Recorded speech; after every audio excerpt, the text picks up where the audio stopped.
Hello बच्चों, स्वागत है आप सबका हमारे इस नए लेक्चर में डिफरेंशियल इक्वेशंस के। और बच्चों, आपको याद होगा कि मैंने आपको बोला था कि आज हमें लीनियर डिफरेंशियल इक्वेशन स्टार्ट करना है।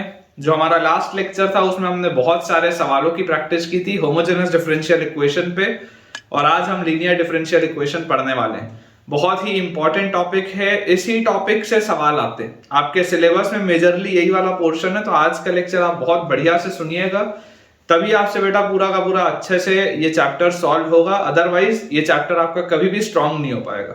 अगर आप चाहते हैं कि इस चैप्टर का हर सवाल आपसे बने, सारी चीजें आपसे सॉल्व हो, आपका ये चैप्टर स्ट्रांग बने, तो उसके लिए आपको इंश्योर करना पड़ेगा कि आज का लेक्चर आप बहुत ईमानदारी से और पूरे बेटा कॉन्फिडेंस के साथ, पूरे कंसेंट्रेशन के साथ सुने, तभी अपने अच्छे से बेटा प्रिपेयर हो पाएगा। अब देखिए, आज का बेटा अपना लेक्चर स्टार्ट करने के पहले आप में से जितने ही बच्चों ने अभी तक हमारे टेलीग्राम चैनल को ज्वाइन नहीं किया है, आप सबसे बेटा ये हम्बल मेरा रिक्वेस्ट है कि आप हमारे टेलीग्राम चैनल से जुड़िए, जिसका ज्वाइनिंग लिंक आपको नीचे डिस्क्रिप्शन बॉक्स पे दिखाई दे रहा होगा। हमारे टेलीग्राम चैनल को ज्वाइन करने से बेटा आपको दो फायदे होंगे। जो फर्स्ट एडवांटेज है वो ये है कि क्योंकि मैं एक दिन में मल्टीपल लेक्चर्स पोस्ट करता हूँ, प्रयास मेरा ये रहता है कि मैं आपके लिए एक यूट्यूब शॉर्ट, एक क्लास 11th के लिए वीडियो एंड एक क्लास 12th के लिए वीडियो डालूं। तो होता यह है कि कई बार बच्चे का कोई ना कोई लेक्चर स्किप हो जाता है या मिस हो जाता है, या बच्चे को इस बात की जानकारी ही नहीं मिल पाती कि हमने कोई नया लेक्चर पोस्ट भी किया। तो इन तमाम चीजों से बचने के लिए आपका टेलीग्राम का चैनल है, जिसमें कि हर दिन बेटा जब भी कोई वीडियो यूट्यूब पे पोस्ट होता है तो उस टेलीग्राम चैनल पर आपको एक क्रिएटिव मिल जाता है, जिससे कि आपको इस बात की जानकारी हो जाती है कि कौन से दिन कितने बजे किस टॉपिक पे मैंने नया एक वीडियो पोस्ट किया है, ताकि आपको कभी भी बेटा इस तरीके से लैक ऑफ इंफॉर्मेशन ना रहे और आप हमेशा अपडेटेड रहें। जो सेकंड अपना एडवांटेज है वो ये है कि यार यहाँ पर तो बेटा मैं आपको बहुत सारे क्वेश्चंस की प्रैक्टिस करवाता हूँ। अक्सर मेरा ये कहना होता है कि आप हिंदुस्तान के किसी भी टीचर के class notes, I repeat class notes, आप ओपन अप करके देख लीजिए, आपको इतने सारे क्वेश्चंस किसी भी टॉपिक पे इतनी वैरायटी नहीं मिलेगी। वो इसलिए बेटा क्योंकि मैं 6 से 7 अलग अलग सोर्सेस से पूरा, मतलब मुझे जो जो चीजें इंपॉर्टेंट लगती है मैं वो सारी चीजें आपको कराता हूँ। बट बिलीव मी, इतने भी क्वेश्चन सफिशिएंट नहीं है। आपको अगर मेंस और एडवांस क्रैक करना है तो आपको और बहुत सारे सवालों की प्रैक्टिस की जरूरत है। और ये एक्स्ट्रा क्वेश्चंस आपको कहाँ मिलेंगे? आपके टेलीग्राम चैनल पे। तो भाई साहब, किस बात का आपको इंतजार है? जल्दी से आप हमारे टेलीग्राम चैनल को ज्वाइन करिए और अपने प्रिपरेशन को नेक्स्ट लेवल पर लेकर जाइए। तो चलिए स्टार्ट करते हैं बेटा अपना आज का लेक्चर। और अगर आपको थोड़ा सा भी फायदा हो रहा होगा मेरे लेक्चर से, तो यार इस वीडियो को आप लाइक कर दीजिएगा। और मैं आप सबको बेटा एक बात बता दूं कि अगर आप डिस्क्रिप्शन बॉक्स देख ही रहे होंगे टेलीग्राम चैनल को ज्वाइन करने के लिए, तो उसमें आपको एक यूट्यूब चैनल का भी लिंक दिख रहा होगा। अब ये वाला यूट्यूब चैनल कौन सा है? तो बेटा ये यूट्यूब चैनल मेरा पर्सनल चैनल है, क्योंकि मेरा ऐसा मानना है कि अभी आप जिस एग्जाम की तैयारी कर रहे हैं उस एग्जाम में बहुत स्वाभाविक सी बात है कि कई बार हमें डीमोटिवेशन फील होता है, या हमें खुद पर सवाल उठने लगते हैं कि यार हम इस काबिल हैं भी या नहीं कि इस एग्जाम को क्लियर कर पाए। तो ऐसी सारी परिस्थितियों से आपको बाहर निकालने के लिए, आपका मोटिवेशन लेवल वापस इंक्रीज करने के लिए, आपको पूरी एनर्जी से भर देने के लिए और आपका पॉजिटिव माइंडसेट रखने के लिए ही वो चैनल मैंने बनाया है, जिसमें बेटा मेरा ये प्रयास रहेगा कि आपके लिए सिर्फ और सिर्फ इंस्पिरेशनल कंटेंट उसमें आए, ताकि आप हमेशा अपने रास्ते में उतने ही कॉन्फिडेंस के साथ, उतने ही मोटिवेशन के साथ चलते रहें। तो अगर आपको जरूरत लगती हो तो आप एक बार उस चैनल को भी विजिट करें, और फायदा होता हो तो सब्सक्राइब भी करें। देखिए, टॉपिक है बेटा अपने पास linear differential equation. Linear differential equation very important topic. पहले जो इसका बेटा बेसिक थ्योरी है मैं आपको वो लिखवा देता हूं, उसके बाद फिर एक्सप्लेन करता हूं। डेफिनेशन है कि a differential equation, a differential equation is said to be linear, is said to be linear. A differential equation is said to be linear if its dependent variable, if its dependent variable and all of its derivatives, if its dependent variable and all of its derivatives, if its dependent variable and all of its derivatives, dependent variable and all of its derivatives occur in degree 1 सबकी degree 1 होनी चाहिए। Order की बात नहीं हो रहा बेटा, order की बात नहीं हो रही। ऑर्डर होता है d1 मतलब dy by dx या d2y by dx square d3y by dx cube. Order की बात नहीं कर रहा मैं, डिग्री की बात कर रहा हूँ कि उसकी डिग्री के। तो must occur in degree 1 only, degree 1 only, and are never multiplied together, and are never multiplied together, and are never multiplied together. ये अपने पास देखो बेटा बोला जा रहा है, ठीक है क्या? Differential equation is said to be linear if its dependent variable and all of its derivatives occur in degree 1 only and are never multiplied together। इनका एक तो आपस में कभी भी मल्टीप्लिकेशन में नहीं होना चाहिए, और उसके साथ साथ बेटा आपके पास कभी भी ये डिग्री 1 के अलावा और किसी में नहीं होनी चाहिए। आप याद करिए जब मैंने आपको बताया था तब मैं आपको बोला था कि y जो है, आप मान के चलिए y is your dependent variable, आपको समझने में आसानी होगी। y जो है वो आपका डिपेंडेंट वेरिएबल है, क्योंकि आप y को x के टर्म्स में लिखते हो, तो y जो है आपका वो डिपेंडेंट वेरिएबल है। देखिए मैं आपके लिए कुछ इसमें एग्जांपल्स नोट कर रहा हूं, एग्जांपल के रूप में आपको देखो मैं बता रहा हूं। जैसे मान लो आपके पास लिखा हो d2y by dx square plus dy by dx, d2y by dx square plus dy by dx plus y equal to x। मान लो आपके पास ये एक इक्वेशन दी है, तो आप आराम से बेटा बोल सकते हैं कि ये एक लीनियर डिफरेंशियल इक्वेशन होगा। क्यों? क्योंकि इसकी डिग्री 1 है। मैं ऑर्डर की बात नहीं कर रहा हूं, इसका ऑर्डर 2 है, इसका ऑर्डर 1 है, ऑर्डर की बात नहीं हो रही, हम डिग्री की बात कर रहे हैं कि इस पूरे का पावर क्या है, इस पूरे का पावर 1 है, इस पूरे का पावर क्या है, इस पूरे का पावर 1 है, इस पूरे का पावर क्या है, इसके पावर 1। क्या बोला जा रहा है? Is linear if the dependent variable, dependent variable मतलब y वाले जो टर्म्स होंगे and all of its derivatives, y वाले जो भी टर्म्स होंगे उन सबकी डिग्री 1 होनी चाहिए, उन सबकी डिग्री 1 होनी चाहिए, and are never multiplied together, और उनका आपस में मल्टीप्लिकेशन नहीं होना चाहिए, आपस में मल्टीप्लिकेशन नहीं होना चाहिए, और सबकी डिग्री 1 होनी चाहिए। तो ये आपके पास बिल्कुल एक लीनियर डिफरेंशियल इक्वेशन। इसी तरीके से मान लीजिए बेटा मैं अगर आपको एक एग्जांपल इसमें दे दूं कि हमारे पास लिखा हुआ है d2y by dx square, d2y by dx square plus y dy by dx, d2y by dx square plus y dy by dx is equal to x। Imagine करिए अगर आपके पास ये लिखा हुआ है, तो यहां पर देखिए, यहां पर बेटा ये वाले जो दो टर्म्स है ये आपस में मल्टीप्लाई होगा। देखो y वाले दो टर्म्स, y वाले कभी भी टर्म्स आपस में मल्टीप्लाई नहीं होने चाहिए।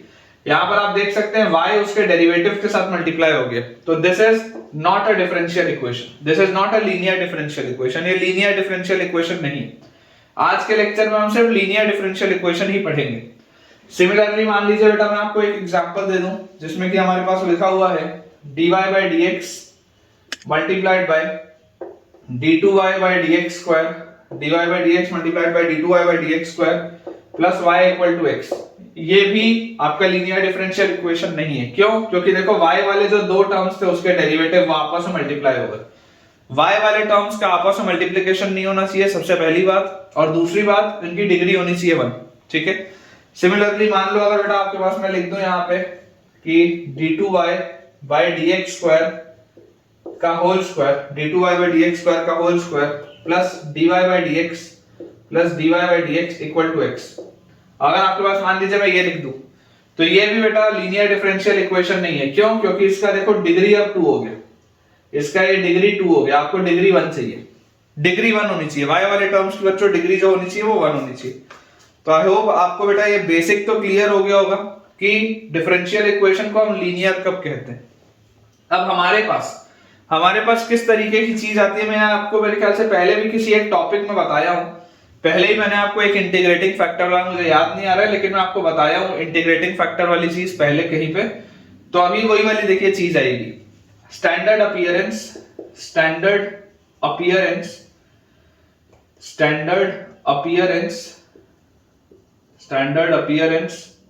Of linear differential equation, LDE, standard appearance of linear differential equation. कि अगर आपके पास कोई एक स्टैंडर्ड लीनियर डिफरेंशियल इक्वेशन होगा तो वो अपीयर कैसा होना चाहिए, किस तरीके से आपको दिखना चाहिए। तो इक्वेशन बेटा आपके पास आ जाएगा dy by dx plus p into y is equal to q। ये आपको याद रखना है, ये स्टैंडर्ड अपीयरेंस है, dy by dx is equal to p into y plus p into y is equal to q। जहां पर बच्चों आप बोल सकते हैं where p and q are functions of, where p and q are functions of dependent variable, where P and Q are functions of dependent variable, ठीक है, are functions of independent आएगा बेटा, sorry, are functions of independent variable और constants, ठीक है, independent variable और constant, मतलब कि इंडिपेंडेंट वेरिएबल याद करो, डिपेंडेंट वेरिएबल y है, इंडिपेंडेंट जो वेरिएबल है वो x है, ठीक है, इंडिपेंडेंट आपके पास जो है वो x है।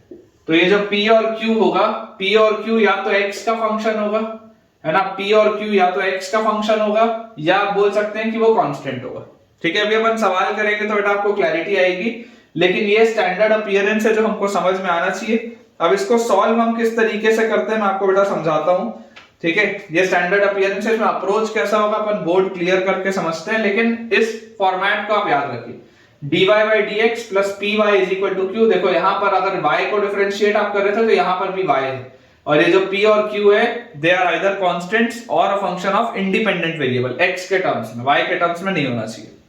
चलिए इसको क्लियर करते हैं। देखिए बेटा आप समझने की कोशिश करिए कि अप्रोच क्या होगा। हमारे पास स्टैंडर्ड अपीयरेंस देखिए क्या लिखा हुआ है, dy by dx plus p into y is equal to q, ये आपके पास स्टैंडर्ड अपीयरेंस लिखा हुआ है, ठीक है। अगर मान लीजिए आपको कभी बोल दिया जाए कि इस तरीके के डिफरेंशियल इक्वेशन को आप सॉल्व कैसे करेंगे, क्योंकि क्लियरली आपको बेटा दिखाई दे रहा है कि अगर आपको इसको सॉल्व करना है तो ये वेरिएबल सेपरेबल और उन सब से नहीं निकलेगा, ठीक है ना। P और Q कांस्टेंट अगर होगा तब वेरिएबल सेपरेबल एक बार के लिए आप इसमें लगा लोगे, लेकिन अगर P और Q x के फंक्शंस होंगे तो वेरिएबल सेपरेबल में फंस जाएगा सवाल, ना ही आपके पास ये होमोजेनस वाली कैटेगरी बनेगी, थोड़ा सा इसमें आपके लिए देखिए तकलीफ आएगा।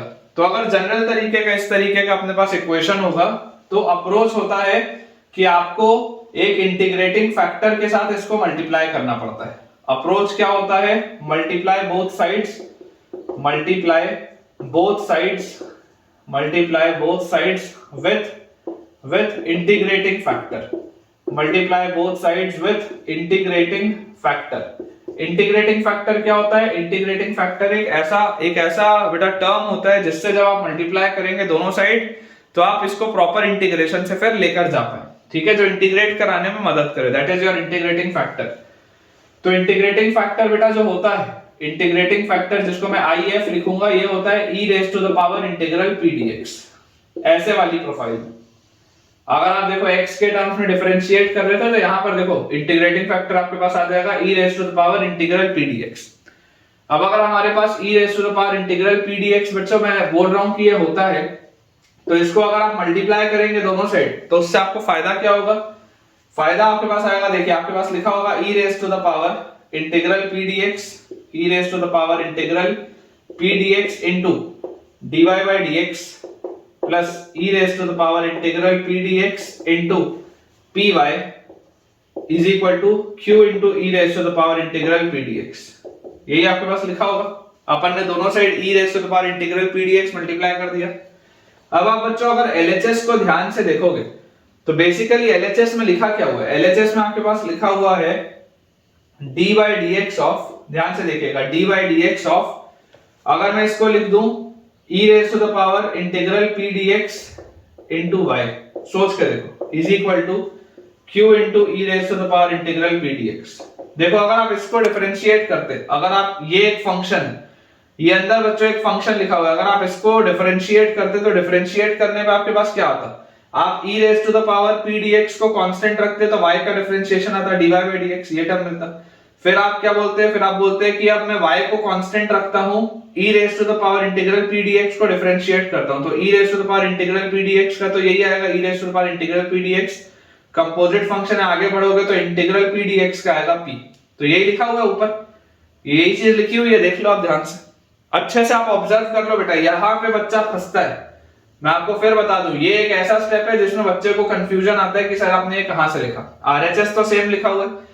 मैं आपको ये बोलता हूं कि देखिए अगर आप यहाँ पर प्रोडक्ट रूल लगा के बेटा डिफरेंशिएट करते तो प्रोडक्ट रूल लगाने से आपको क्या मिलता, y, मैं बोलता हूं सबसे पहले आप देखो इसको कांस्टेंट रखो, e raise to the power integral p dx को अगर आप कांस्टेंट रखोगे तो y का डिफरेंशिएशन आएगा dy by dx, प्लस अब आप y को अगर कांस्टेंट रखोगे तो e raise to the power integral p dx का डिफरेंशिएशन क्या होगा, e की पावर t का e की पावर t ही होता है, और फिर आप अंदर घुसोगे यहाँ पे तो इंटीग्रल p dx का p आ जाएगा, ठीक है, कंपोजिट फंक्शन है इसलिए।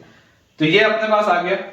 और जैसी बेटा ये वाली चीज अपने पास आ गई तो यार यहां से आप देखो इसको क्या बोल सकते हो, यहां से आप इसको बोल सकते हो देयरफॉर अगर आप दोनों साइड इंटीग्रेट कर दोगे तो आप इसको ऐसे भी लिख सकते हैं, देखिए d of e raise to the power integral p dx into y is equal to q into e raise to the power integral p dx into यहाँ पे आ जाएगा dx। ठीक है, अब जैसे इसको आप इंटीग्रेट करोगे तो this will be e raise to the power integral p dx into y is equal to integral of q into e raised to the power integral p dx dx।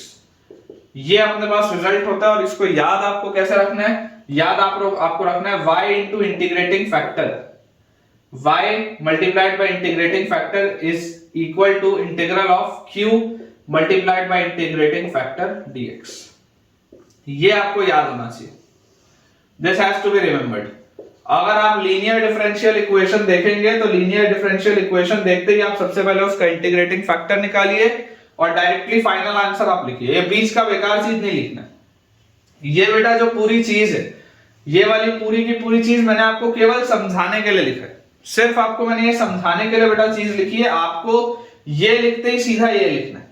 आपने linear differential equation जैसे ही पकड़ा आप integrating factor निकालेंगे और आप integrating factor से सीधा कूद के अपने आंसर को लिखेंगे। उससे ज्यादा आपको बेटा इसमें मेहनत नहीं करनी है, इस बात को आप गांठ बांध के अपने दिमाग में रख लीजिए। अब जैसे ही अपने ने बेटा वाली चीज समझ ली, अब कई बार ऐसा होता है कि हमारे पास लीनियर डिफरेंशियल इक्वेशन इस फॉर्मेट में नहीं होती। कभी कभी बेटा आपके पास देखिए लीनियर डिफरेंशियल इक्वेशन कैसी हो सकती है मैं आपको बता दूं। कभी कभी आपके पास dx by dy में भी हो सकते हैं। मान लो अगर आपके पास ये dy by dx ना लिख के dx by dy में लीनियर डिफरेंशियल इक्वेशन बन रहा होता, इमेजिन करो यहाँ जो dy by dx है, dy by dx ना होके ये dx by dy होता, तो उस स्थिति में आप क्या बोलते हैं, उस स्थिति में बेटा मैं ये बोलता कि देखो p के साथ कौन सा वेरिएबल है, वो वाला वेरिएबल है जिसको डिफरेंशिएट कर रहा हूं, तो यहाँ पर p के साथ कौन सा वेरिएबल आएगा, तो p के साथ x आएगा जिसको आप डिफरेंशिएट कर रहे हो, and this will be equal to q। तो इस केस में आपके पास इंटीग्रेटिंग फैक्टर क्या आ जाएगा, इंटीग्रेटिंग फैक्टर आपके पास आ जाएगा e raise to the power integral p, और उसके बाद यहां पर आप dx लिखते थे क्योंकि आप x के रिस्पेक्ट में डिफरेंशिएट किए होते थे, तो यहां पर आप लिखेंगे p dy, यही आप लिखेंगे। ठीक है, ये अपने को बेटा समझ में आना चाहिए। सिमिलरली मान लो अगर आपके पास लिखा होता ds by dt, इमेजिन करो अगर आपके पास लिखा होता ds by dt, तो यहां पर p के साथ क्या आता, जिसको आप डिफरेंशिएट कर रहे हो वो आता है, तो ps आता, and this is equal to q होता। तो यहां पर देखो आपके पास इंटीग्रेटिंग फैक्टर क्या आ जाता है, इंटीग्रेटिंग फैक्टर बच्चों आपके पास आ जाता है e raise to the power integral p dt। ठीक है क्या, ये सारी चीजें बेटा अभी आप सीख जाएंगे, बिल्कुल आपको घबराने की जरूरत नहीं है, बहुत आसान सी बच्चों ये चीजें हैं। थोड़ी देर में अभी जैसे ही हम इसमें सवाल बनाना स्टार्ट करेंगे आपको क्लैरिटी आ जाएगी, आपका कंसेप्ट क्लियर हो जाएगा। इसीलिए मैंने आपको आज के लेक्चर की शुरुआत में ही बोल दिया, आज लीनियर डिफरेंशियल इक्वेशन बहुत इंपॉर्टेंट है, इसमें से सवाल आने के चांसेस बहुत हाई रहते हैं, इसलिए आप बहुत अच्छे से बेटा इसको सुनिए, समझिए और नोट साथ साथ बनाइए। और कहीं पर भी अगर आपको डाउट आता है तो कम से कम 2 से 3 बार आप रिवाइंड करके सुने, और फिर भी अगर डाउट रहता है तो आप कमेंट सेक्शन में पूछें। लेकिन ये बहुत इंपॉर्टेंट टॉपिक है, इसमें से सवाल आना निश्चित है, आपके मेंस में एडवांस में इस टॉपिक से सवाल आएगा ही आएगा, तो इसको थोड़ा सा बेटा इंपॉर्टेंस आप दीजिए। क्वेश्चन बच्चों अपने पास इसमें लिखा हुआ है, solve the differential equation, solve the differential equation. देखिएगा बच्चों ध्यान से, cos square x into dy by dx, cos square x into dy by dx plus y is equal to cos square x into dy by dx plus y is equal to tan x। ये अपने पास बच्चों सवाल दिया, ठीक है क्या, ये अपने पास देखो क्वेश्चन लिखा हुआ है। अब आप अगर ऑब्जर्व करें तो सबसे पहले आप इसको सोच के देखिए, ये किसी भी कीमत में आपको वेरिएबल सेपरेबल नहीं दिख रहा है, ठीक है, वेरिएबल सेपरेबल ये है नहीं, होमोजेनस डिफरेंशियल इक्वेशन ये है नहीं।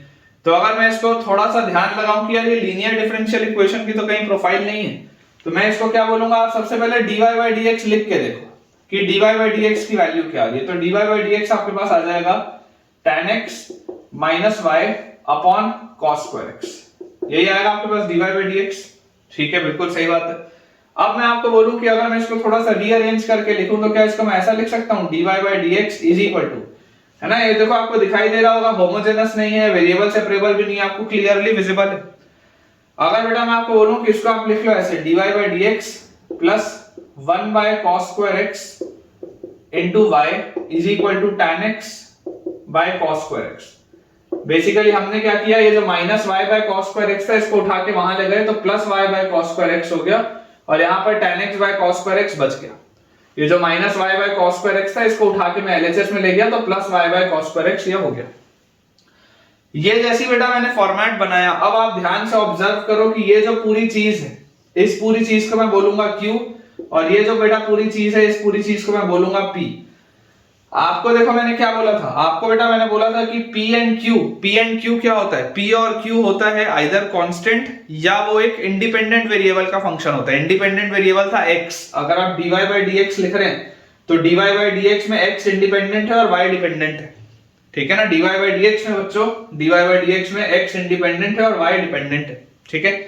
तो यहां से बेटा आपको देखो क्या चीज समझ में आ गई कि ये P है ये Q है, तो डायरेक्टली मैं इंटीग्रेटिंग फैक्टर क्या बोलूंगा, integrating factor is e raise to the power integral p dx, ठीक है ना। It is e raise to the power integral p dx, जिसका मतलब होता है e raise to the power integral p की जगह आप क्या लिखेंगे, 1 by cos स्क्वायर होता है sec स्क्वायर, तो sec स्क्वायर x dx, और बेटा e raise to the power integral sec square होता है tan x, तो this will be e raise to the power tan x, ठीक है। ये अपने पास आ गया इंटीग्रेटिंग फैक्टर। यहां पर अननेसेसरी आपको कांस्टेंट ऑफ इंटीग्रेशन नहीं लगाना है, ठीक है ना। कांस्टेंट ऑफ इंटीग्रेशन यहां पर नहीं लगाना है, वो आखिरी में अपन एक बार में लगाएंगे, आखिरी में बेटा अपन एक बार में लगाएंगे, यहां पर नहीं लगाना है, इस बात को ध्यान रखना है। देखो tan x को डिफरेंशिएट करोगे तो आ जाएगा ना sec स्क्वायर x dx, तो ये हो गया। अब इससे मैं वापस बोल रहा हूं, e की पावर tan x मल्टीप्लाई करके पूरा मत सोचना, आप डायरेक्टली आंसर लिखो।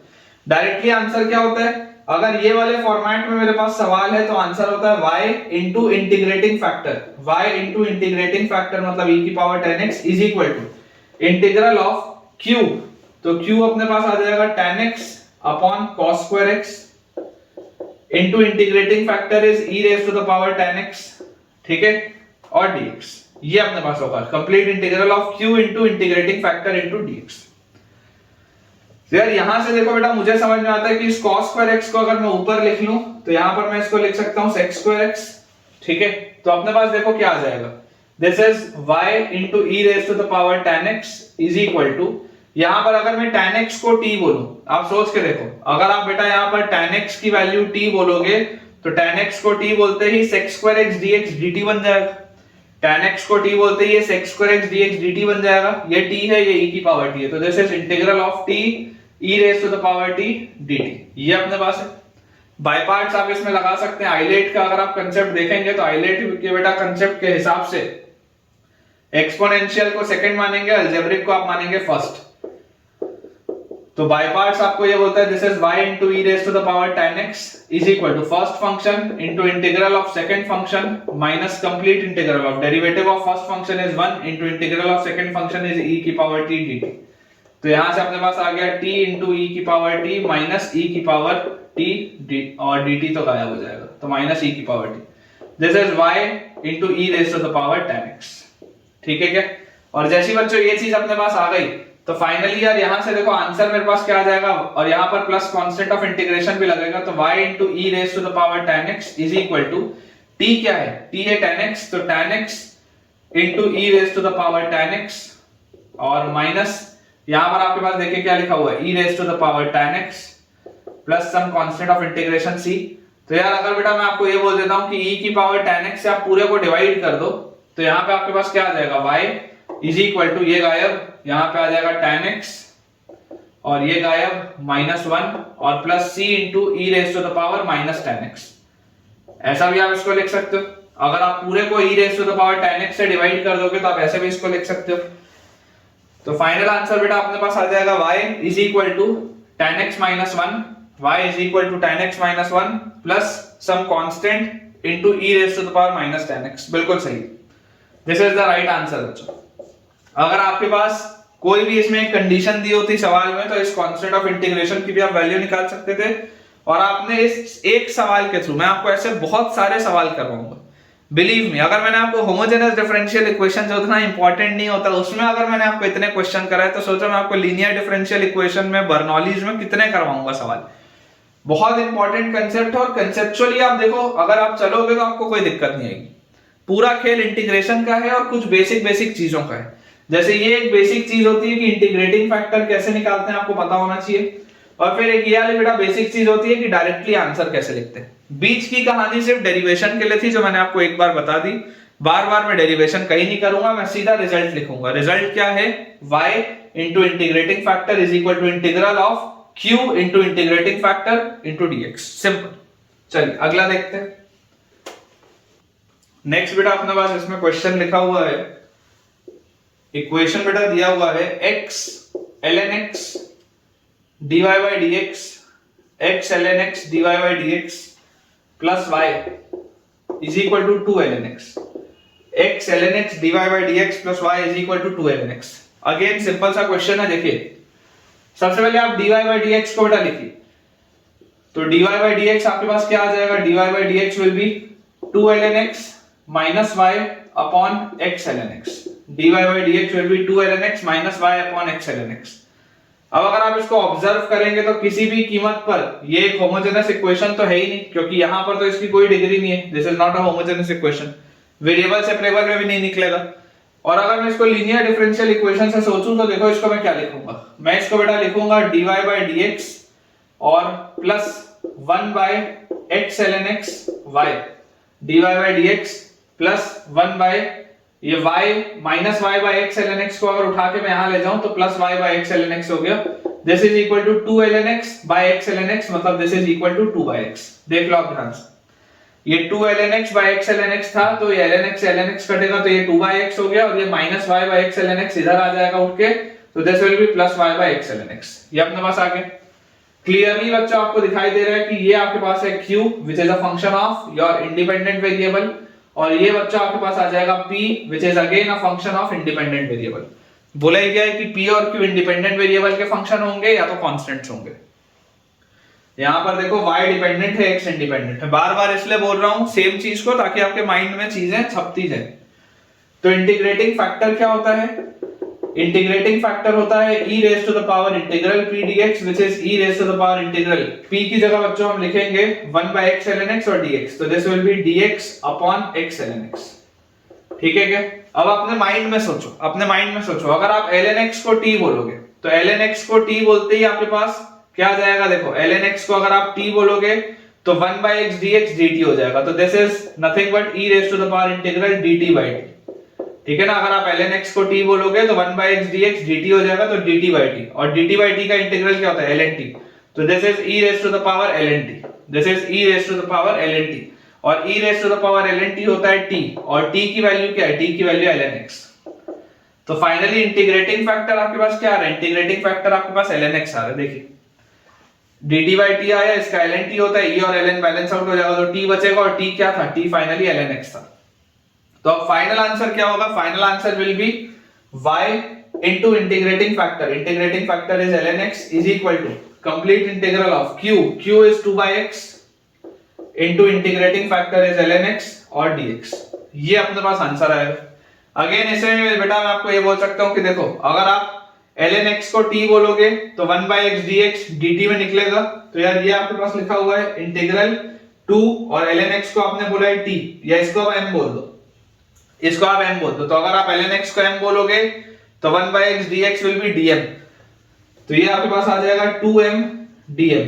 ठीक है, और m का इंटीग्रल होता है m square by 2, तो यहां से अपने पास आंसर आ जाएगा y ln x, this implies answer is y ln x is equal to m का m square by 2, तो this will be m square plus some constant of integration c, या बच्चों अगर मेरे को डायरेक्टली आंसर बोलना हो तो मैं बोलूंगा y ln x is equal to m square, m क्या था ln x, तो this is equal to ln square x plus some constant of integration c।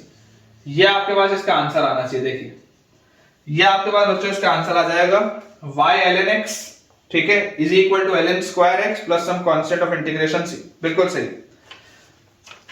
Next बेटा देखते हैं, देखिए छोटे छोटे से सवाल लेकिन आपके कंसेप्ट स्ट्रॉन्ग करने में ये बहुत मदद करेंगे, और मुझे उम्मीद भी है कि मैं जितने आराम से आपके लिए एक एक की पॉइंट बता रहा हूं, एक एक वो स्टेप बता रहा हूं जहां पर बच्चे से मिस्टेक होती है, तो आपको बेटा ये चीज अच्छे से समझ में आ रही होगी और आपका कॉन्फिडेंस लेवल भी लीनियर डिफरेंशियल इक्वेशन में अब इंक्रीज हो रहा होगा। नेक्स्ट बच्चों अपने पास इसमें क्वेश्चन लिखा हुआ है e raised to the power 3y into dx by dy, e raised to the power 3y into dx by dy plus 3 into x into e raised to the power 3y, 3 into x into e raised to the power 3y plus y is equal to 0। ठीक है, ये अपने पास बच्चों देखो सवाल है। हर बार हमने dy by dx देखा, इसमें dx by dy। तो सबसे पहले आप इसको थोड़ा सा सिंप्लीफाई करके लिखिए कि लिखा क्या है। तो इसको देखो आप कैसे लिख सकते हो बेटा, इसको आप बोल सकते हो e raised to the power 3y into dx by dy is equal to, अगर मैं इस पूरे को एक बार के लिए उस साइड लेके जाऊं तो यार यहां से देखो मेरे पास आ जाएगा, या इसी साइड में रहते हुए भी अपन सिंप्लीफाई कर लेते हैं, कोई दिक्कत नहीं है। इसको आप लिख लो plus 3x e raised to the power 3y, ठीक है, plus 3x e raised to the power 3y और plus 3y is equal to 0। इसको आप ऐसा लिख लो। अब थोड़ा सा बेटा आप ऑब्जर्व करो, अगर आप इसको e की पावर 3y से भी डिवाइड करोगे, ऑब्वियसली e की पावर 3y एक पॉजिटिव क्वांटिटी, आप उससे डिवाइड कर सकते हैं। तो e की पावर 3y से डिवाइड करते हैं, यहां भी e की पावर 3y आ जाएगा, यहां भी e की पावर 3y आ जाएगा। तो हमारे पास बन जाएगा dx by dy, ठीक है, dx by dy plus 3 into x, dx by dy plus 3 into x। देखो e की पावर 3y और e की पावर 3y कट जाएगा, तो dx by dy plus 3 into x is equal to minus 3y by e की power 3y। फिलहाल के लिए देखो मैंने इसको ऐसा लिखा है। अगर आप में से किसी को भी कंफ्यूजन हो रहा हो कभी भी बेटा dy by dx के अलावा अगर आप dx by dy या dv by dt या ds by dt अगर आप इस तरीके का कुछ भी देखें तो कंफ्यूज नहीं होना। आप बगल में छोटा सा जल्दी से लिख लो, क्या होता था ओरिजिनल, क्या होता था ओरिजिनल होता था dy by dx plus py is equal to q, ये ओरिजिनल होता था। इस केस में इंटीग्रेटिंग फैक्टर होता था e raised to the power integral p dx और फाइनल आंसर होता था y into integrating factor is equal to integral q into integrating factor into dx। आप बगल में ये लिख के रखिए। अब उसके बाद आपसे कुछ भी पूछा जाएगा, आप यहां से इसको इंटरप्रेट करना। ये ओरिजिनल होता था, मैंने इसी के लिए पढ़ा है, दिस इज ओरिजिनल।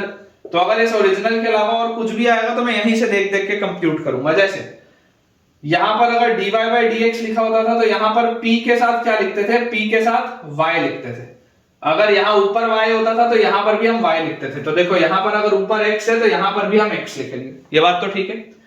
फिर p और q क्या होते थे, p और q फंक्शन जो होते थे वो इंडिपेंडेंट वेरिएबल के होते थे, नीचे वाले के। बेसिकली p और q या तो कांस्टेंट होते थे या नीचे वाले के फंक्शन होते थे। यहां पर देखो p तो कांस्टेंट है, ये p तो कांस्टेंट है, और ये जो q है, ये जो बच्चों q आपके पास लिखा है, ये q नीचे वाले का फंक्शन है। तो बिल्कुल सही, q नीचे वाले का फंक्शन है। देख लो p और q नीचे वाले के ही फंक्शन होते थे, इंडिपेंडेंट वेरिएबल के। तो p यहां कांस्टेंट है और q इसका फंक्शन है, ये भी सही है। अब इंटीग्रेटिंग फैक्टर क्या होता था, e raised to the power integral p dx, जिसके रिस्पेक्ट में आप डिफरेंशिएट करते थे उसी के रिस्पेक्ट में आपने इंटीग्रेट किया था। तो इंटीग्रेटिंग फैक्टर अगर मैं बोलूंगा तो इंटीग्रेटिंग फैक्टर विल बी इस केस में e raised to the power integral p dy, क्योंकि आप जिसके रिस्पेक्ट में डिफरेंशिएट कर रहे हो उसी के रिस्पेक्ट में आप इंटीग्रेट करोगे, जिसके रिस्पेक्ट में डिफरेंशिएट करोगे उसी के रिस्पेक्ट में आप इंटीग्रेट करोगे। तो यहां से आपके पास आ जाएगा e raised to the power integral p की जगह 3 और dy। तो यार ये तो e की पावर 3y आ जाएगा, dy का इंटीग्रल y होता है, तो this is e raised to the power 3y।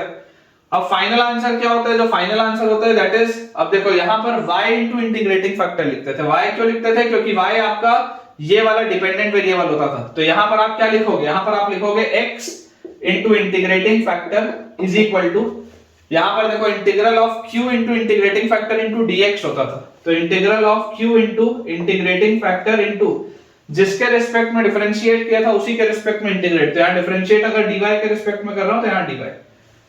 मैं इसलिए बोल रहा हूं आप इसके रिजल्ट्स याद मत रखो, आप ओरिजिनल वाले के बस रिजल्ट याद रखो, फिर जो भी पूछा जाएगा वो देख देख के कंपेयर करके आप लिखते जाना। याद आप ओरिजिनल वाले को रखो, लेकिन फिर आपसे कुछ भी पूछ लेगा तो आप देख देख के बेटा कंपेयर करके लिख सकते हैं। तो यहां से देखिए आपके पास क्या आ जाएगा, अगर हम इसे सॉल्व करें तो हमारे पास आ जाता है x into integrating factor is e raised to the power 3y is equal to complete integral of Q की वैल्यू अपने पास क्या है, Q is -3y upon e raise to the power 3y -3y upon e raise to the power 3y into integrating factor is e raise to the power 3y और उसके बाद dy। ये अपने पास है e की पावर 3y, e की power 3y से आपके पास कट जाएगा, तो x into e raised to the power 3y is equal to, यहां पर बेटा आ जाएगा -3 integral of y dy is y square by 2 -3y square by 2 plus some constant of integration. ये आपके पास आंसर आएगा। ठीक है क्या, देख लो बच्चों, ये आपके पास आंसर आ जाएगा। ये e की पावर 3y e की पावर 3y से कट गया, y का इंटीग्रेशन आ जाएगा y square by 2 -3 वैसे का वैसे ही। एक बार चेक कर लेते हैं अपना आंसर। तो बेटा अपना आंसर देखो, इसमें लिखा हुआ है x into e raised to the power 3y is equal to -3y square by 2 plus some constant of integration c। बिल्कुल सही। तो आई होप बेटा आपको ये वाला भी सवाल अच्छे से क्लियर हो गया होगा। इसमें से की टेक अवे क्या था, की टेक अवे हमारे लिए ये था कि अगर हमारे पास dy by dx के अलावा और कोई भी रेशियो दिया हो, चाहे वो dx by dy हो, चाहे वो ds by dt हो, चाहे वो dx by dz हो, कुछ भी हो, आप तो ओरिजिनल वाले के कंपैरिजन से लिखेंगे। आपको रिजल्ट सिर्फ इसके याद होने चाहिए, आपको सिर्फ इसके रिजल्ट्स याद होने चाहिए, बाकी आप ओरिजिनल वाले के कंपैरिजन में उसको नोट करते चलिए, कोई भी दिक्कत आपको नहीं आएगी। नेक्स्ट बेटा अपने पास इसमें क्वेश्चन लिखा हुआ है। ठीक है, आज मैं बस आपको सवाल ही कराऊंगा सारे के सारे, ताकि आपकी प्रैक्टिस अच्छे से हो। t into 1 plus t square dx, t into 1 plus t square dx is equal to x plus xt square minus t square dt is equal to x plus xt square minus t square dt। और इसमें बच्चों मुझे बोला जा रहा है at t equal to 1 x is equal to minus pi by 4, at t equal to 1 x equal to minus pi by 4, ये अपने पास दिए। अगेन आप इसको बच्चों ऑब्जर्व करिए अच्छे से। अगर आप इसको लिखेंगे dx by dt, तो देखो dx by dt आपके पास क्या है, dx by dt is x plus xt square minus t square upon 1 plus t square. यही आपके पास dx by dt is x plus xt square minus t square by 1 plus t square. इसको देखो मैं further कैसे लिख सकता हूं, इसको मैं लिख सकता हूं x into 1 plus t square upon 1 plus t square और minus t square upon 1 plus t square and this is equal to dx by dt।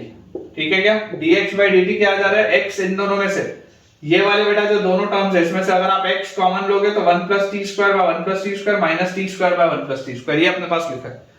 Clearly मुझे एक चीज दिखाई दे रही है कि ये कैंसिल आउट हो जाएगा। इसको मैं लिख सकता हूं dx by dt is equal, या dx by dt minus x, dx by dt minus x is equal to minus t square by 1 plus t square. इसको आप ऐसा लिख सकते हो। अब एक बार आपने जमा के लिख लिया, अब आप वापस अपने ओरिजिनल इक्वेशन को लिखो। ओरिजिनल इक्वेशन होता था dy by dx plus py, dy by dx plus py is equal to q, integrating factor होता था e raise to the power integral p dx और फाइनल आंसर होता था y into integrating factor is equal to integral of q into integrating factor into dx। ये पूरी चीज आपने लिख ली। अब आप कंपेयर करना चालू करिए। यहां पर अगर y होता था तो यहां पर भी y के साथ आता था p। देखो यहां पर अगर x है तो यहां पर भी x के फंक्शन में आना चाहिए और उसके साथ आप लिख लो -1। अगर कुछ नहीं लिखा हुआ तो 1 लिख लो, है ना। यहां इसी के साथ तो आप लिखते थे।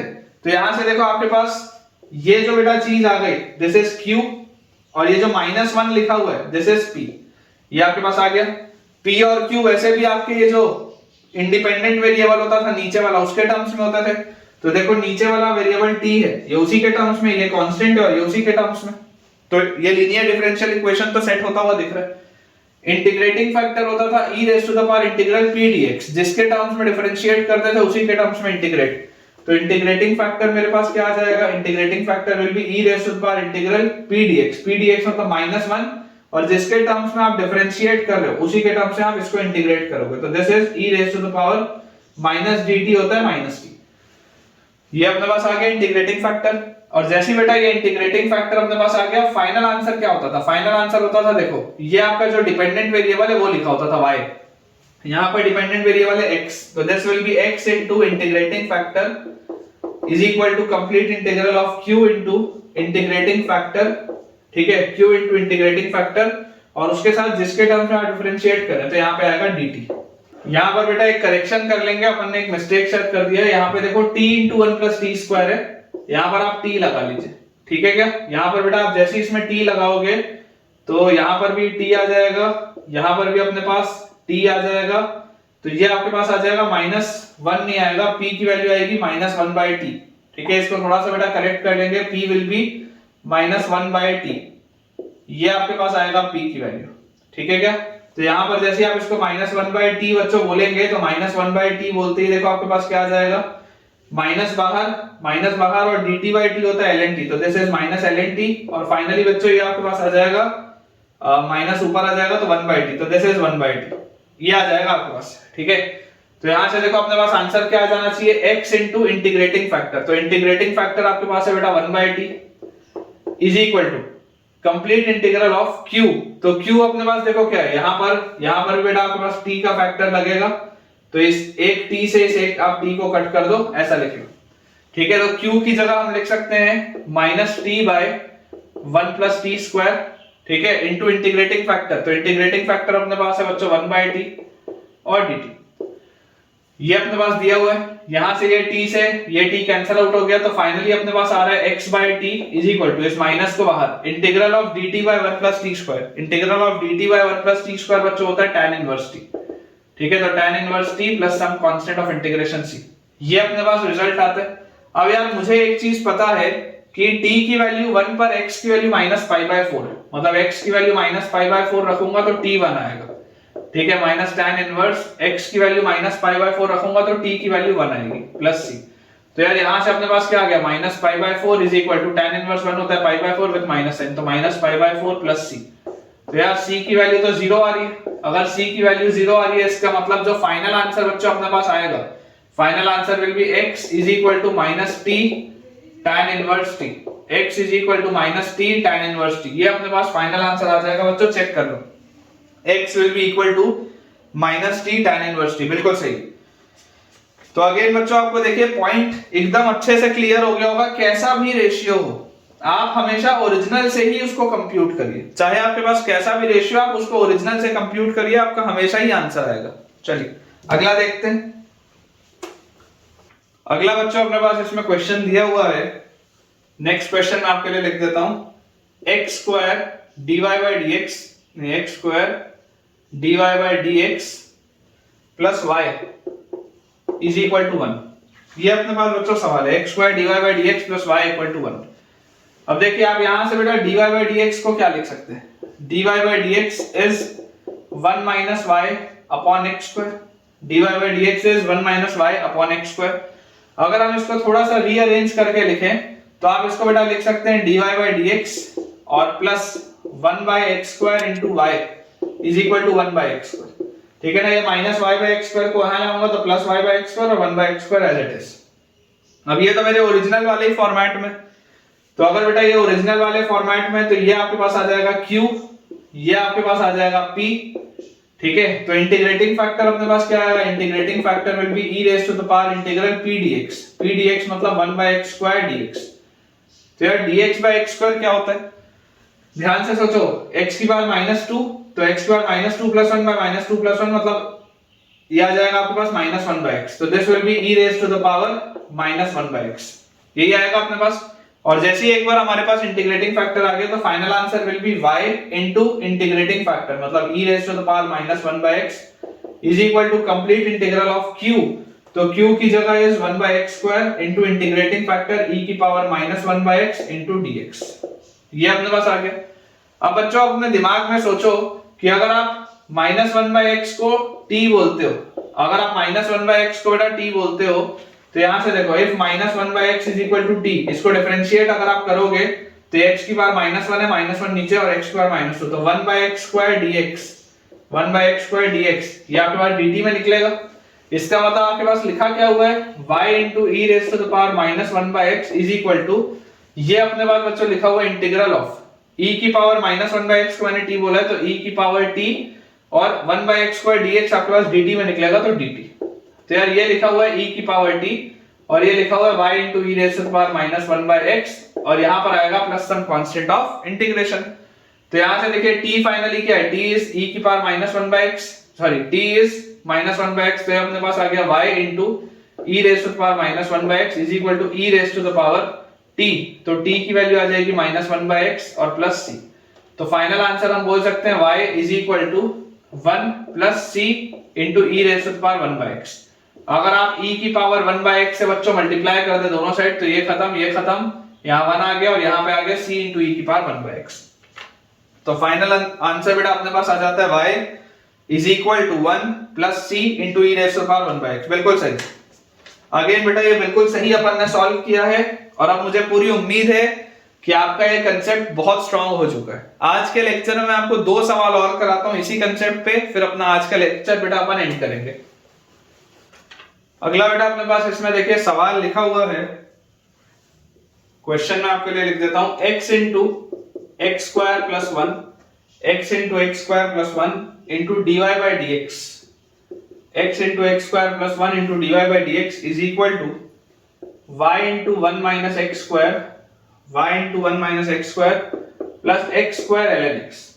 आप अगर बेटा चाहें तो आप भी वीडियो को पॉज करके एक बार खुद से इसको ट्राई करिए। x into x square plus 1 into dy by dx is equal to y into 1 minus x square plus x square ln x। बिल्कुल सही। आप अगर चाहें तो आप भी एक बार वीडियो पॉज करके इसको खुद से ट्राई करिए। देखिए यहां से आपके पास dy बाई dx क्या आ जाएगा, dy बाई dx बच्चों अपने पास आ जाएगा y into 1 minus x square upon x into x square plus 1 और plus x square ln x upon x into x square plus 1। ये अपने पास चीज आ जाती है। इसको अगर हम थोड़ा सा रीअरेंज करके लिखें तो हमारे पास आ जाएगा dy बाई dx, ठीक है। अब ये पूरी चीज अगर उठ के यहाँ आएगी तो ये 1 माइनस एक्स स्क्वायर के साथ इधर आएगा, तो आपके पास आ जाएगा plus x square minus 1 upon x into x square plus 1 into y is equal to x square ln x upon x into x square plus 1। ठीक है क्या? देखो ये वाला बेटा पूरा टर्म उठ के वहां आएगा, तो dy बाई dx प्लस ये, अब देखो ये आपके पास किसकी तरह बिहेव करेगा, p की तरह, और ये जो पूरी चीज है ये आपके पास किसकी तरह बिहेव करेगी, q की तरह। ये अपने पास आ जाएगा। यहां से बच्चों आप देखो ये लिखा हुआ है, जैसे आप ये वाली चीज इधर लेके आओगे तो ऐसा बन जाएगा, ये 1 माइनस एक्स स्क्वायर यहाँ के एक्स स्क्वायर माइनस 1 हो जाएगा, बाकी सारी चीजें तो सेम। तो यार यहां से मेरे पास आ जाता है इंटीग्रेटिंग फैक्टर क्या आएगा, integrating factor will be e raise to the power integral p dx। p dx मतलब x square minus 1 upon x into x square plus 1 dx, x square minus 1 upon x into x square plus 1 dx। थोड़ा सा calculation वाला portion होगा, उसको बेटा अपन यहां पर कर लेते हैं। तो देखो इंटीग्रल ऑफ लिखा हुआ है x square minus 1 upon x into x square plus 1 और dx, ये लिखा हुआ है क्लियरली बच्चों। मुझे इसमें दिखाई दे रहा है कि इसमें पार्शियल फ्रैक्शन लगेगा, ऊपर वाले की डिग्री कम है, नीचे वाले की डिग्री ज्यादा है। आप इसमें पार्शियल फ्रैक्शन बेटा जैसे ही लगाओगे, आप इसको देखो कैसा लिख सकते हो, x square minus 1 upon x into x square plus 1, this can be written as a by x, ठीक है, a बाय x प्लस इसका तो कोई फैक्टर है नहीं, तो bx plus c by x square plus 1, इसको आप ऐसा लिख सकते हैं। तो यार यहां से मुझे देखो एक्स स्क्वायर का कोफिशिएंट क्या मिल रहा है, एक्स स्क्वायर का कोफिशिएंट यहाँ पर 1 है, और यहाँ पर अगर आप एक्स स्क्वायर का कोफिशिएंट देखोगे तो a मिलेगा और यहाँ पर आपको मिलेगा प्लस b। ये आ गई पहली चीज। x का कोफिशिएंट क्या है, x का कोफिशिएंट यहाँ 0 है, यहाँ पर बेटा x का कोफिशिएंट आपके पास आएगा c के साथ, तो c की वैल्यू तो खत्म हो गई। और उसके बाद कांस्टेंट टर्म क्या है, कांस्टेंट टर्म, तो कांस्टेंट टर्म बच्चों यहाँ पर है -1, और यहाँ पर अगर आप कांस्टेंट टर्म देखेंगे तो आएगा सबसे पहले a, और यहाँ पर बेटा कोई कांस्टेंट टर्म नहीं आएगा, तो a की वैल्यू आ गई -1, c की वैल्यू आ गई आपके पास 0, और a की वैल्यू जैसे ही आपने -1 बोली उधर जाएगा, तो b की वैल्यू आपके पास आ जाएगी 2। a की वैल्यू -1 यहाँ बोलते हैं, b की वैल्यू अपने पास आ जाएगी 2। मतलब कि आप इसको क्या लिख सकते हैं, a की वैल्यू अगर मैं यहाँ पर आपको बोल दूं कि आ जाएगी अपने पास -1, तो दिस इज -1/x, और b की वैल्यू बच्चों अगर मैं आपको बोल दूं कि अपने पास b की वैल्यू 2 आ जाएगी, तो दिस विल बी +2x। देख लो एक बार, ये आ गया -x स्क्वायर -1 और यहाँ पे 2x स्क्वायर, तो 2x square -x square is x square -1/a, बिल्कुल सही। तो यार मुझे अगर इसको इंटीग्रेट करना है तो देन दिस मींस मुझे इंटीग्रेट करना है -dx/x और plus integral 2x dx by x square plus 1। Basically हमको इसको सॉल्व करना है, ठीक है ना। इसको बेटा आप इस फॉर्मेट में ब्रेक कर सकते हैं। तो dx/x तो क्या होता है, ln x होता है, तो this is nothing but -ln x, और अगर आप x स्क्वायर प्लस 1 को m बोलेंगे तो x स्क्वायर प्लस 1 को m बोलते ही बेटा आपके पास 2x dx dm बन जाएगा, तो dm by m is ln m, तो ये आपके पास आ जाएगा ln m, m की जगह x स्क्वायर प्लस 1। चाहो तो मॉड लगा लो, कोई दिक्कत नहीं, चाहो तो आप मॉड लगा लो, ठीक है। तो यहां से आपके पास ये चीज आ जाएगी ln और mod of x square plus 1 by x, क्योंकि log a minus log b है, log a minus log b है, तो ये आपके पास आ जाएगा। इंटीग्रेट करते बेटा ये चीज आपके पास आ जाएगी, मतलब ये लिखा हुआ है e raise to the power ln mod of x square plus 1 upon x, तो यहां से आपके पास आ गया x square plus 1 upon x, ठीक है क्या।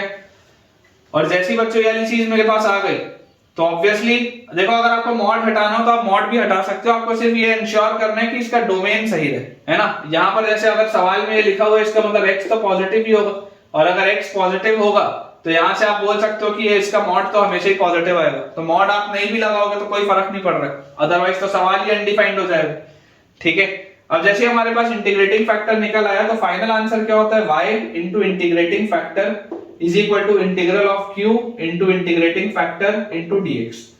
तो इसके लॉजिक से अगर मैं देखूं तो मेरे पास आंसर आना चाहिए y into integrating factor is x square plus 1 by x is equal to complete integral of q, q की जगह मैं क्या लिखूंगा, तो q की जगह आएगा x square ln x upon x square ln x upon x into x square plus 1, x square ln x upon x into x square plus 1, ठीक है। q into integrating factor is x square plus 1 by x और dx, ठीक है। तो x square plus 1 से x square plus 1 खत्म, 1x 2x और x square खत्म, ये अपने पास लिखा हुआ है। और इंटीग्रल ऑफ ln x क्या होता है हमको पता ही है, तो देखिए यहां पर अपन बेटा फाइनल आंसर अपना लिख देते हैं। फाइनल आंसर अपने पास जो आ जाएगा that is y into x square plus 1 by x is equal to integral of ln x is x ln x minus x plus some constant of integration. ये आपके पास बच्चों आंसर आएगा, देख लीजिए, ठीक है क्या। ये अपने पास बेटा आंसर आ जाएगा। एक बार अपना आंसर अपन टैली कर लेते हैं, तो अपने पास इसका आंसर दिया हुआ है y into x square plus 1 by x, बिल्कुल सही है, is equal to x ln x minus x plus some constant of integration c, बिल्कुल करेक्ट है बेटा, बिल्कुल करेक्ट है। तो देखिए थोड़ा सा कैलकुलेशन हो सकता है, थोड़ा सा कैलकुलेशन हो सकता है, लेकिन मैं आपको फिर बोल रहा हूं डिफरेंशियल इक्वेशंस बहुत आसान है प्रोवाइडेड आपको इंटीग्रेशन आता हो। अगर आपको इंटीग्रेशन के टेक्निक्स पता है तो डिफरेंशियल इक्वेशन का सवाल बनाना कोई बहुत बड़ी बात नहीं है। डिफरेंशियल इक्वेशन में बच्चों सिर्फ कुछ पॉइंट्स होते हैं जिनको आपको ध्यान रखना होता है कि किस तरीके से आपको डिफरेंशियल इक्वेशन कंप्यूट करना है और उसके बाद आप उसको सॉल्व करें, ठीक है। तो अपने पास आंसर बेटा आ चुका है y into x square plus 1 by x is equal to x ln x minus x plus some constant of integration. चलिए एक आखिरी सवाल देखते हैं अपने आज के लेक्चर का, फिर आज का लेक्चर एंड करेंगे। लास्ट बेटा अपने पास इसमें सवाल लिखा हुआ है, solve the differential equation dy by dx is equal to 1 upon dy by dx is equal to 1 upon x cos y plus sin 2y ये अपने पास बेटा दिया है। अब आप इसमें एक चीज ऑब्जर्व करिए कि अगर आप नॉर्मली इसको ऐसे सोचेंगे ना तो आपको इसमें कंप्यूट नहीं करते बनेगा, आपको समझ ही नहीं आएगा करना क्या। लेकिन अगर मैं इसको रेसिप्रोकल कर दूं, अगर बेटा मैं लिख दूं dx by dy is equal to x cos y plus sin 2y, यहां से बच्चों आप इसमें कुछ चीज कर सकते हैं। कैसे कर सकते हैं, देखिए इसको आप लिख लो dx by dy और फिर इसको यहां ले आएंगे तो minus cos y into x is equal to sin 2y लिख सकते हैं ऐसा। dx by dy ये x cos y इधर आ जाएगा तो minus cos y into x is equal to sin 2y, ये अपने पास आ गया। अब आप अपने ओरिजिनल पे चलिए, ओरिजिनल क्या होता था, ओरिजिनल होता था dy by dx plus py is equal to q, integrating factor होता था e raise to the power integral p dx, answer होता था y into integrating factor is equal to integral of q into integrating factor into dx। ये मेरे original results होते थे जो मुझे याद है। मैं कंप्यूट करना चालू करता हूं, कंपेयर करता हूं। यहां पर देखो y लिखा था तो यहां पे y होना चाहिए था, यहां x लिखा है तो ये x लिखा हुआ है, कोई दिक्कत नहीं।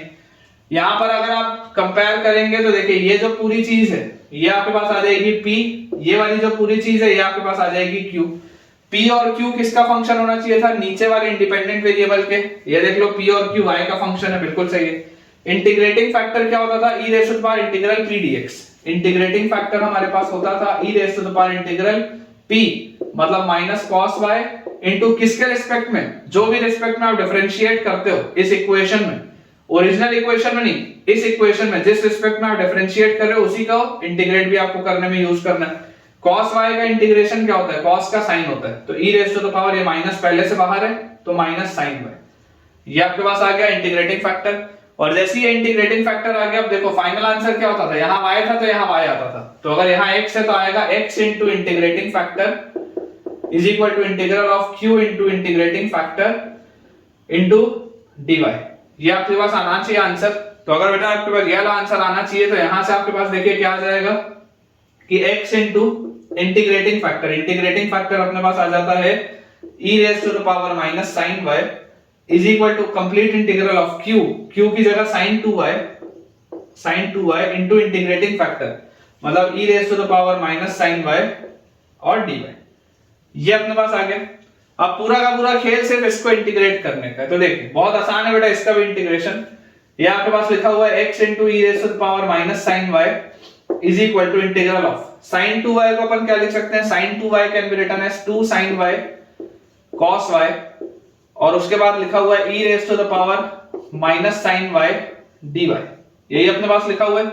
तो यार यहां से मुझे क्या चीज समझ में आती है कि अगर मैं साइन y को m बोल दूं तो साइन y को m बोलते ही cos y dy जो होगा वो dm में बदल जाएगा। तो लिखा हुआ है x into e raise to the power minus sine y is equal to, यहां पर अपन देख रहे हैं ये लिखा हुआ इंटीग्रल टू साइन y को आपने बोला m, e raise to the power minus sine y हो गया e raise to the power minus m और cos y dy हो गया dm।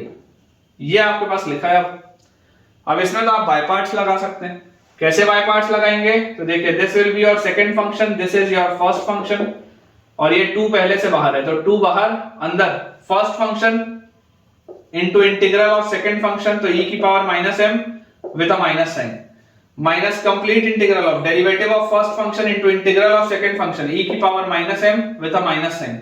ये अपने पास आ जाएगा। तो यार यहां से आ जाता है 2 into minus m into e raise to the power minus m और e की पावर माइनस m का बच्चों इंटीग्रल आपके पास आ जाएगा माइनस e की पावर माइनस m, ठीक है। और finally plus some constant of integration c और यहां पर आपके पास लिखा हुआ है x into e raise to the power minus sine y। और जैसी बच्चों ये चीज मैंने लिख ली, अब मैं फाइनल में m की जगह वापस साइन y लिख सकता हूं तो मेरे पास आ जाएगा x into e raise to the power minus sine y is equal to 2 into, यहां पर देखिए अपन ऐसा करते हैं माइनस साइन y, ठीक है, into e raise to the power minus sine y और minus e raise to the power minus sine y plus some constant of integration c। इस पूरे में से बेटा अगर अपन e की पावर माइनस साइन y को बैलेंस कर दें तो अपने पास लिखा हुआ है x is equal to e की पावर माइनस साइन y को बैलेंस कर दूंगा तो 2 इंटू ब्रैकेट में देखो क्या लिखा हुआ है, e की पावर माइनस साइन y हट गया तो माइनस साइन y लिखा हुआ है बस, और यहां से भी e की पावर माइनस साइन y हट गया तो माइनस 1 लिखा हुआ है और प्लस c इंटू e की पावर साइन y।